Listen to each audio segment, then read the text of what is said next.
looks left, gets a block, 10, stumbling, falls into the end zone. Touchdown, Kentucky.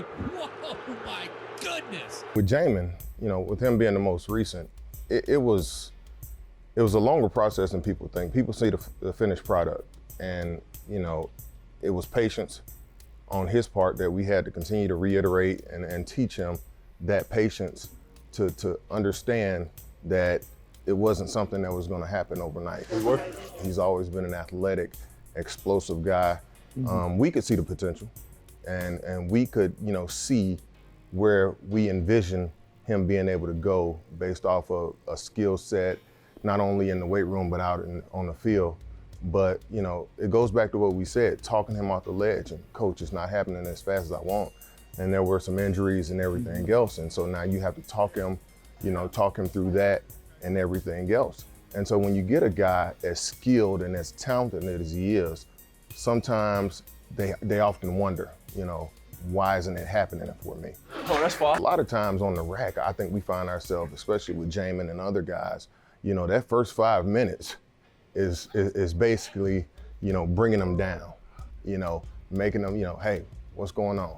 Well, coach is this and that. And so you got that 5-minute buffer to bring them to clear their mind and bring them to a place where they can work out and just go be great.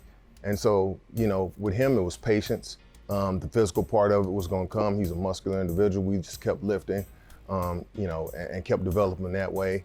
Kept talking about consistent weight gain. What are we doing to gain weight? What are you doing off the field when you leave here in terms of nutrition? And so it was a matter of time.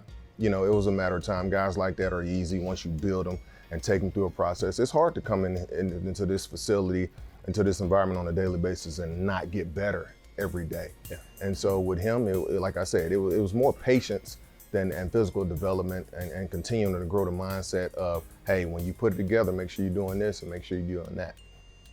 But the development also, if you look at the progression of what we're talking about now with Jamin Davis, it was not just a progression in here, because everything else in his lifestyle changed as well. Mm-hmm.